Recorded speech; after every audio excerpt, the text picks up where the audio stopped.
Habari ya asubuhi, Bwana Yesu asifiwe. Basi naitwa Daktari Wilson Tayo, na asubuhi ya leo tena nina funzo kidogo tu hii alfajiri ya kushare na nyinyi kuhusiana na siri ambazo zinaweza kuwasaidia. Ninamshukuru Mungu kwa sababu watu wengi mnaendelea kufunguka macho kwa mafundisho haya ninayoelezea. Unafahamu kwamba mwelekeo ninaokuja nao si mwelekeo wa kukutoa kwa Mungu, na si mwelekeo wa kufanya imani yako iondoke kwa uwezo wa Mungu na uanze kuweka imani kwa vitu. Hapana. Hatumsaidii Yesu kutusaidia sisi, na hatumsaidii Yesu kufanya mambo kwetu, lakini Yesu ndiye anayetusaidia akitumia vitu na maisha yote na neno lake kutusaidia sisi. Sasa asubuhi ya leo ninataka kuwapatia funzo kidogo vile unaweza kufaidika na asali na maziwa.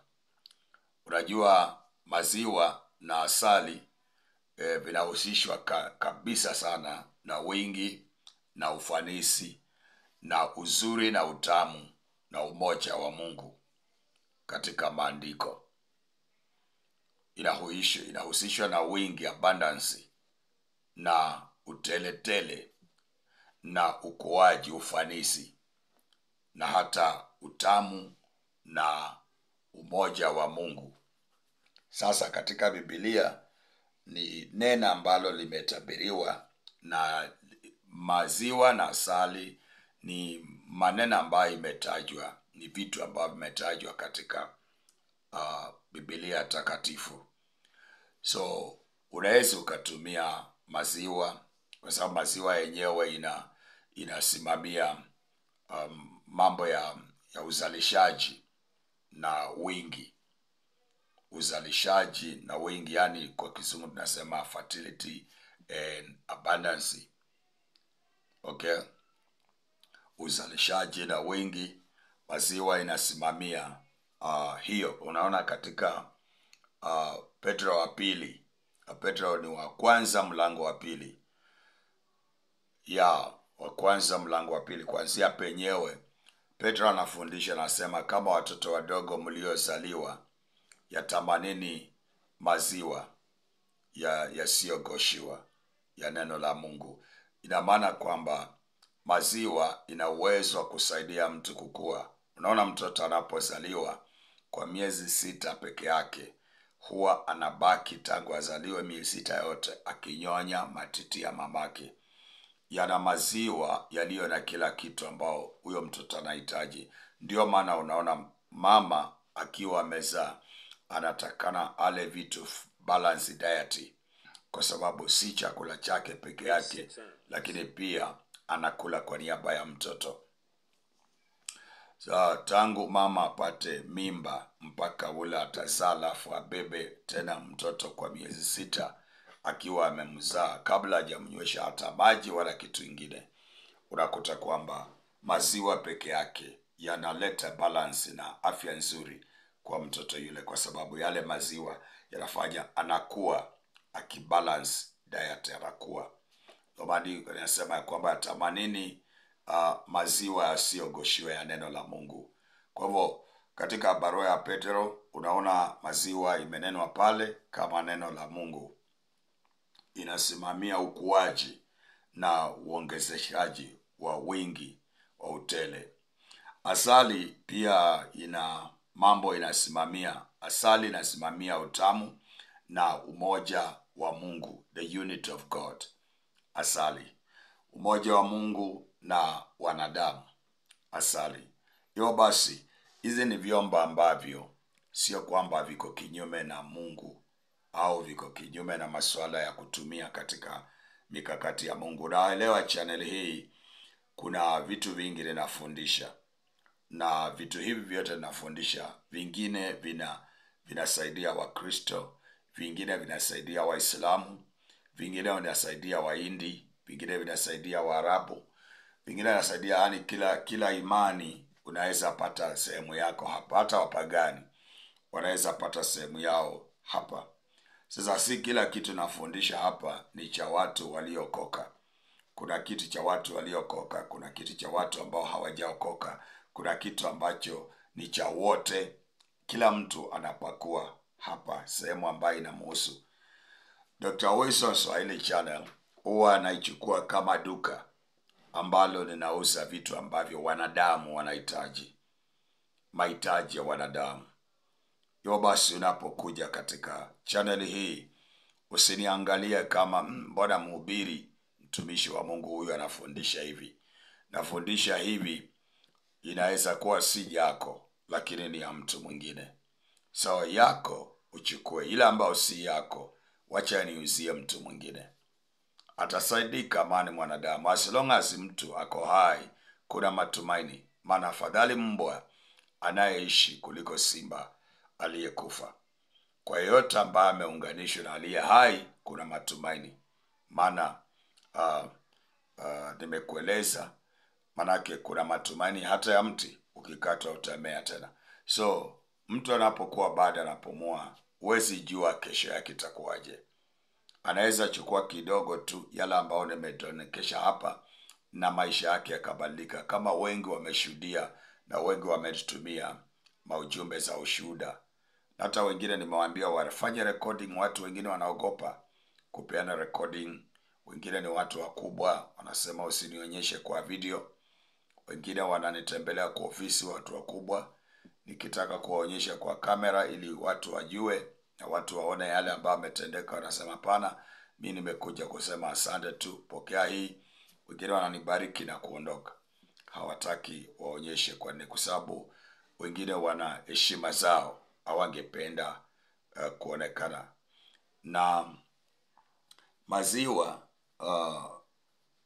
ukichukua maandiko katika kitabu cha Kutoka, utakuta katika kitabu cha Kutoka Mungu ameahidi wana wa Israeli habari za wingi na utele katika nchi ya ahadi, nchi ambayo inatirika na maziwa na asali.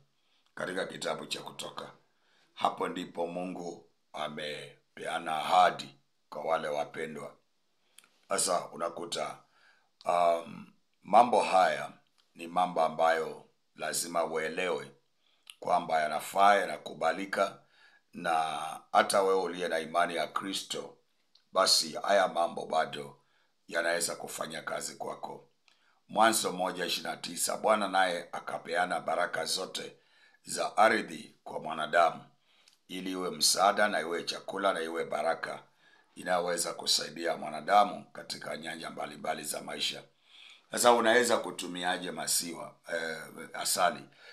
Asali peke yake, ikiwa ni asali hajachanganywa, unaweza chukua asali ukaongeza, ukachanganya na maji ya nazi na ukaomba na Zaburi 23.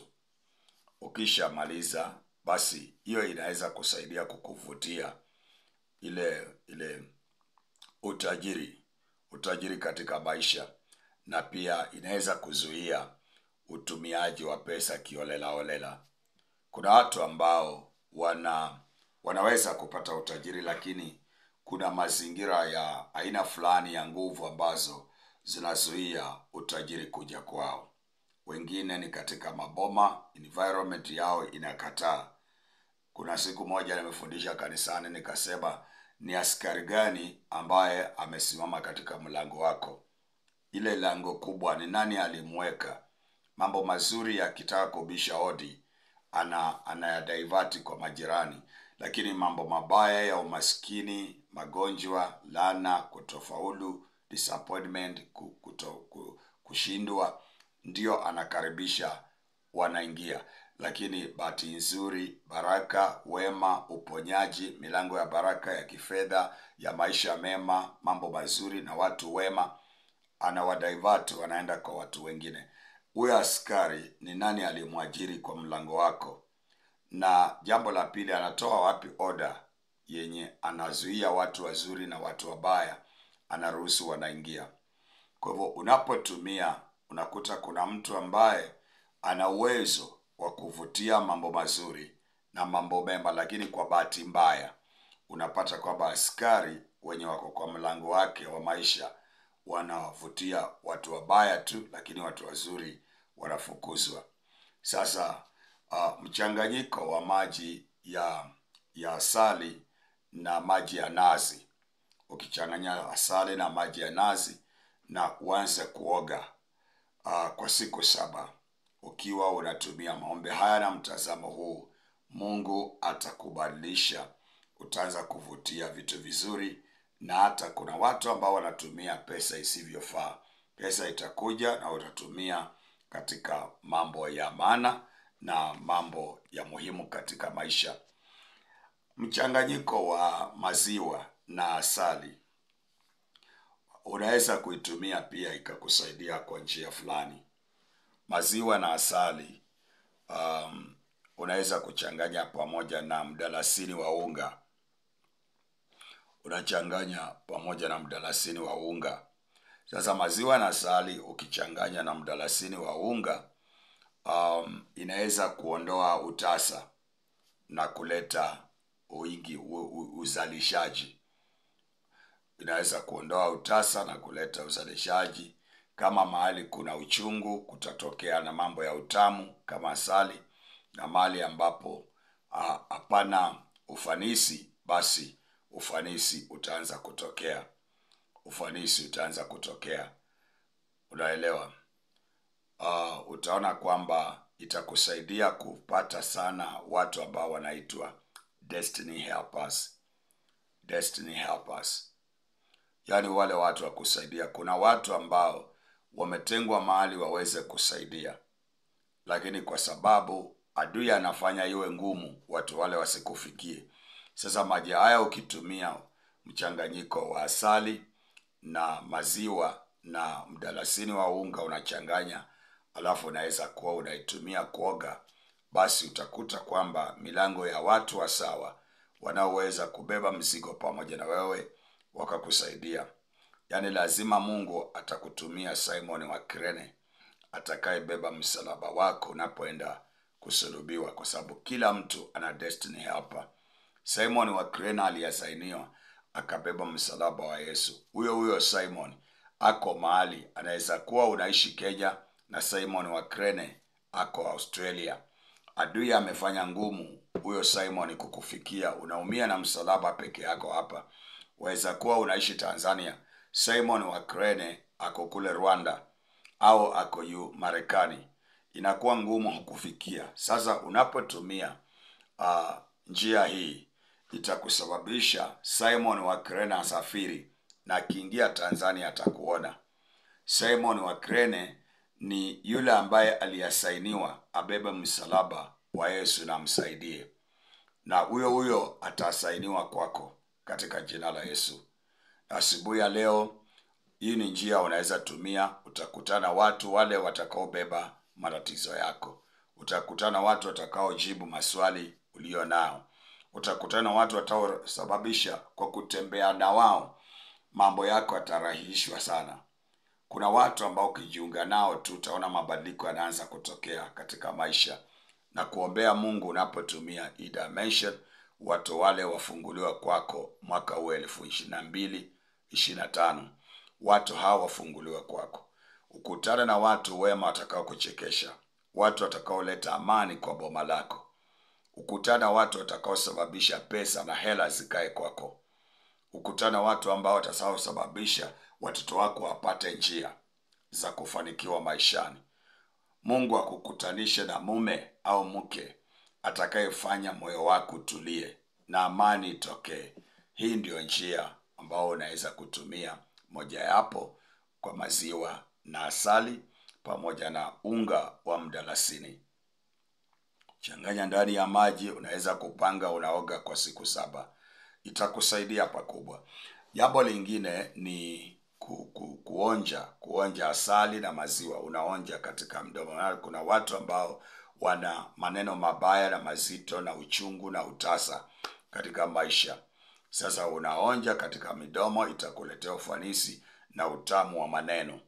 maneno yako yatakuwa matamu. Hii ni njia ambayo hata wanasiasa wanatumia njia kama hii, ndio wanapoongea watu wanawasikiza. Kuna wahubiri wanatumia vitu kama hizi, wanapozungumza watu wanapenda maneno yao na wanawasikiliza. Nakuta unaweza ambiwa mhubiri fulani mbaya, mhubiri fulani hafai, lakini wacha nikwambie mwanangu, mhubiri wote ni wale wameitwa na Mungu, wanang'ang'ana na wanapambana kutafuta Mungu aweze kuwakubalisha, kuwapa neema, na Roho Mtakatifu anafanya kazi na njia hii. Sasa nimekuambia hizi vitu unapotumia si kwamba umeondoka kwa Mungu. Unaona katika maandiko nimekutajia sehemu ambazo hizo vitu vinatamkwa, na ni sehemu nyingi tu katika kitabu cha hii. Kama maziwa na asali ni vitu ambavyo vinatokea katika kitabu cha Kutoka. Maziwa na asali inatokea kitabu cha Kutoka. Tena katika Agano Jipya kuna maeneo nimekutajia kama vitabu vya nyaraka za Petero, anataja mambo ya maziwa ambao ni neno la Mungu. Unaona pale utaweza kupata mara nyingi sana imetajwa neno kama asali. Imetajwa katika Biblia mara 61 katika Biblia. Unaona, na asali inatumika kufafanua uzuri na usafi wa Mungu, wa maneno ya Mungu. Asali inatumika kwa uzuri na kufafanua usafi wa neno la Mungu. Kwa hivyo katika Biblia inakubalika. So vyombo hivi vinapotumika vile vinavyofaa, ukiwa unamwamini Mungu, haujaenda kando na Mungu, lakini utaona mabadiliko makubwa mwaka huu wa 2025. Mungu akufanikishe na Mungu akuwezeshe. Asubuhi ya leo nimenena nanyi alfajiri hii, wacha Mungu awajalie na Bwana awape neema alfajiri ya leo. God bless you. Tukutane tena katika video zijazo. Wale watu wa Tanzania, semina yenu inakuja tarehe 21 mpaka 23, Mungu akijalia. Bado nasimama na maneno yangu kwamba ni 21 na 22, na ikiwa Mungu ataongeza watu wawe wengi, basi tutakamata 23. 23 itakuwa Jumapili. Nilikuwa natamani niwaachilie watu waende kwa makanisa yao, ndio maana nilikuwa nasema hizo siku mbili, lakini kama mtataka hata tarehe 23 tuendelee, basi na mniambie kwamba mtakuwepo, basi tutaendelea. Lakini kama itaisha tarehe 22 pia itakuwa ni mzuri. Ninaomba Mungu na ninajiandaa kwa ajili yenu. Asante sana wale watu wa Nairobi. Nairobi nimekuwa hapo juzi na nimeona turn up imekuwa positive. This time turn up imekuwa positive. Watu wamekuja, watu wameniona, watu wamezungumza nami, na nimekuwa na nafasi ya wengi. Watu wameingia mpaka usiku, mpaka asubuhi watu wanapiga kuja, mpaka nilizuia, manake siku ingine hiyo nilikuwa naondoka alfajiri na mapema, kwa hivyo singeweza kupatikana. Kwa hivyo mnapoonyesha dalili kama hiyo, watu wa Nairobi, mnafanya moyo wangu na kuwa karibu. Ule wakati mwingine mlikuwa mnaniambia kumbe ni leo, na mliniahidi, lakini wengi mlikuja. Hata wengi ambao walikuja hawako katika Nairobi group. Ile WhatsApp ya Nairobi nimetengeneza ili kufanya wa communication napokuja, ndio muweze kujua. Hata wengi hamukuja, lakini wale walikuja ni watu ambao hata hawako katika hiyo. So unapokataliwa, kuna watu wengine wanakukubali. So Nairobi bado kuna namba kubwa sana ambayo inahitaji huduma yangu na mafundisho yangu. Na nashukuru kwa vile mnatuma channel comment zenu, wote mlio katika nchi mbalimbali, Mombasa na miji mingine na nchi tofauti. Mungu awabariki mnaonisikia kwa Kiswahili. Bwana wape neema na watangulie mafundisho haya, ukiongeza pamoja na maombi na kusimamia utakatifu na kumtafuta Mungu, basi nakwambia kwamba Mungu atakuonekania, na mwisho wa maisha haya utakuwa na amani na Mungu. tukutane kwa mafunzo mengine. Asante.